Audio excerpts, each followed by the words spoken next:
सीधे विनोद जी आपके पास आते हुए, अब भारतीय जनता पार्टी आक्रामक तो हो गई है, लेकिन उसके लिए भी एक बहुत बड़ा ये सरप्राइज फैक्टर रहा कि इस्तीफा मांगती रही, उन्होंने नहीं दिया और अचानक से आकर इस्तीफे का ऐलान कर दिया। नहीं, भाजपा के लिए वाकई भाजपा के लिए चौंकाने वाला फैसला है अरविंद केजरीवाल का, क्योंकि भाजपा इस्तीफा मांग रही थी जब वो गिरफ्तारी उनकी हुई थी उस दिन से, और उसके बाद अब वो रिहा हो गए, जापान जमानत पर आ गए, मुकम्मल जमानत मिल गई उनको, सशर्त मिली लेकिन मुकम्मल मिली।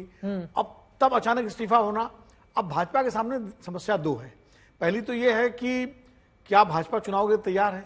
अगर चुनाव के लिए तैयार है तो केंद्र सरकार 6 महीने के अंदर, चुनाव आयोग कभी भी चुनाव करा सकता है। अगर 6 वैसे भी 5 महीने ही कार्यकाल बाकी है दिल्ली विधानसभा तो 6 महीने से कम कार्यकाल अगर हो तो चुनाव आयोग को अधिकार है, वो किसी भी विधानसभा का चुनाव आगे पीछे कर सकते हैं। बिल्कुल। तो क्या इसके लिए केंद्र सरकार पहल करेगी? क्या उपराज्यपाल कोई पहल करेंगे? या अरविंद केजरीवाल जिस तरह गली गली घूमेंगे? देखिए, अरविंद केजरीवाल कोई घर बैठने वाले नहीं है। बिल्कुल। अपना इस्तीफा देने के बाद वो पूरे दिल्ली को मत डालेंगे। वो हरियाणा चुनाव तो होगा जैसा होगा, वहां भी जाएंगे, लेकिन उनका मेन फोकस दिल्ली है।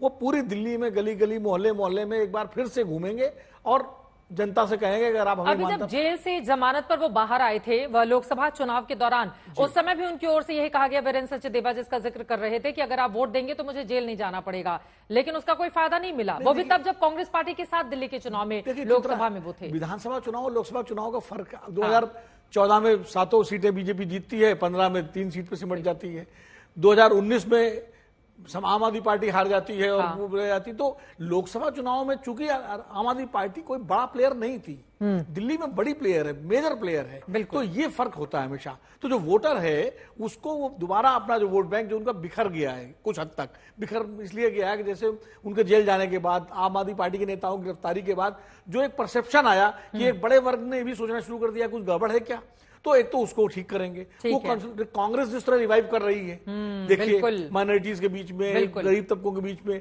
तो उसको वो कंसोलिडेट वापस करेंगे अपना वोट कि कांग्रेस के पास न चला जाए उनका वोट। तो अरविंद केजरीवाल अब पूरी तरह चुनावी मोड में दिल्ली में घूमेंगे। दिलचस्प, लेकिन कांग्रेस के साथ कभी नीम नीम कभी शहद शहद, ये वाला जो रिश्ता है आम आदमी पार्टी का, मैं उस पर लौटूंगी। अमित भारद्वाज हमारे साथ, हमारे सहयोगी जुड़ चुके हैं। अमित, मुख्यमंत्री पद से इस्तीफा देने के 15 दिनों के भीतर वो अपना आवास खाली कर देंगे, कहां रहेंगे, कहां जाएंगे, क्या जानकारी मिल रही है इस बाबत? अमित। चित्र देखिए, इस वक्त हमारी सूत्रों से जो बात हो रही है वो ये कह रहे हैं कि मुख्यमंत्री अरविंद केजरीवाल क्योंकि अभी से 2 दिनों के बाद इस्तीफा देने वाले हैं, और जो पूरा प्रोसीजरल पार्ट होता है कि वो इस्तीफा देंगे, फिर पहले एलजी और फिर प्रेसिडेंट से वो एक्सेप्टेंस होगा, और उसके बाद पीडब्ल्यूडी डिपार्टमेंट जो दिल्ली सरकार का है उसके पास ये फाइल जाएगी, जहां से पूरा मूवमेंट शुरू होगा। तो सवाल ये है कि क्या अरविंद केजरीवाल 6 फ्लैगस्टाफ मार्ग का आवास खाली करेंगे या नहीं। सूत्र अभी फिलहाल इंडिकेट कर रहे हैं कि हाँ, उनकी तरफ से कोई देरी नहीं की जाएगी। जैसे ही पीडब्ल्यूडी डिपार्टमेंट का नोटिस उनको प्राप्त होगा, वो आवास खाली करने की प्रक्रिया शुरू कर देंगे। तो कुल मिला के ये तो तस्वीर साफ हो रही है कि सिविल लाइंस का जो घर है अरविंद केजरीवाल का, वो अरविंद केजरीवाल खाली कर देंगे जैसे ही पीडब्ल्यूडी डिपार्टमेंट का नोटिस मिलता है, और उसके बाद नया ठिकाना कोई ढूंढा जाएगा। लेकिन लंबा समय जो है उनका, आप ये मान के चलिए कि पहले हरियाणा में कैंपेन के लिए और उसके बाद दिल्ली में डोर टू डोर कैंपेन, और आम आदमी पार्टी का जो आउटरीच प्रोग्राम है उसमें जाने वाला है। बिल्कुल चुनावी मोड में अरविंद केजरीवाल एक बार फिर से अमित, जरा हमारे दर्शकों की जानकारी के लिए आप ये भी बताएं कि कल यानी कि बीते दिन जो बैठक हुई है आम आदमी पार्टी के वरिष्ठ नेताओं की, उसमें केजरीवाल ने खुद ही कहा कि मैं इस्तीफा दूंगा और कोई और मुख्यमंत्री बनेगा। इससे जुड़ी हुई अंदर की खबर और क्या मिल रही है? देखिए, इस वक्त हम आज तक के दर्शकों को वो कहानी जरूर बता देना चाहते हैं कि जिस कहानी के तहत अरविंद केजरीवाल का इस्तीफा तय हुआ। सबके मन में ये सवाल है कि कब ये निर्णय लिया गया कि अरविंद केजरीवाल दिल्ली के मुख्यमंत्री के तौर पे इस्तीफा दे देंगे। आम आदमी पार्टी के टॉप सोर्सेज ने हमें बताया कि देखिए, कल 2 राउंड की बैठकें हुई हैं इस पूरे मामले को लेकर, और पहले बैठक में अरविंद केजरीवाल ने खुद ये पेशकश की कि वो मुख्यमंत्री के पद से इस्तीफा देना चाहते हैं। सूत्रों ने हमें यह भी बताया कि इस पूरे मामले मामले को लेकर उनके अंदर एक पूरी क्लैरिटी ऑफ थॉट थी। तिहाड़ जेल के अंदर ही वो ये सोच के आए थे कि जैसे ही वो बाहर आएंगे वो इस्तीफे की पेशकश करेंगे, और पहली बैठक में पेशकश हुई, उसके बाद दूसरी बैठक में पूरी जो स्ट्रैटेजी होती है वो कार्व आउट किया गया, और उसके बाद ये तय हो गया कि आज के दिन वो अपने इस्तीफे की अनाउंसमेंट कर देंगे।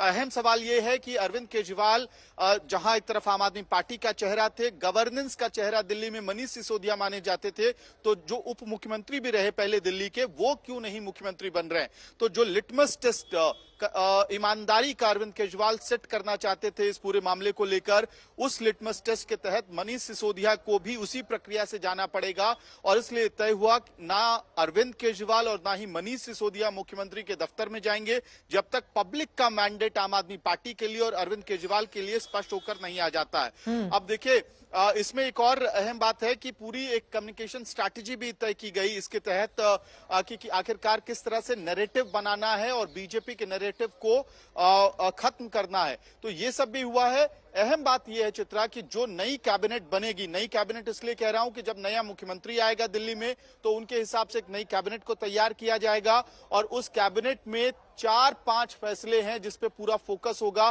पहला फैसला मुख्यमंत्री सम्मान योजना, दूसरा ईवी पॉलिसी जो दिल्ली की अभी अटकी हुई है उसको रिन्यू कराना, और इसी तरह से 3-4 और अहम मामले हैं जिनको जल्द से जल्द पास करने की कोशिश की जाएगी, ताकि पब्लिक के बीच में एक परसेप्शन क्रिएट हो कि देखिए अरविंद केजरीवाल भले ही मुख्यमंत्री नहीं रहे लेकिन उनकी पार्टी लगातार जनता से जुड़े हुए जो काम है उनको करने के लिए फोकस्ड है। तो ये पूरी स्ट्रैटेजी पहले ही तय हो गई है, यानी कि अरविंद केजरीवाल ने तिहाड़ जेल में ही मन बना लिया था मुख्यमंत्री पद से इस्तीफा देने के लिए। कल 2 बैठकें हुई, और दूसरी जो बैठक हुई थी चित्रा, वो मनीष सिसोदिया के आवास पे हुई थी जहां पे फाइनल मुहर लगा दिया गया। ये बड़ी बात आपकी ओर से कही जा रही है, ये बात भी सच है विनोद जी कि अरविंद केजरीवाल को इस्तीफा देने के लिए कौन कहता उनकी पार्टी से, ये बात भी महत्वपूर्ण है। जैसे कहा जा रहा है कि खुद ही उनकी ओर से फैसला लिया गया। नहीं, निश्चित रूप से फैसला तो अरविंद केजरीवाल का ही होगा। हाँ, उन्होंने इस पर जरूर चर्चा की होगी ऐसा करने के बाद हमको और क्या क्या करना चाहिए, तो ये चर्चा की होगी, संजय सिंह से की होगी, मनीष सिसोदिया की होगी और अपने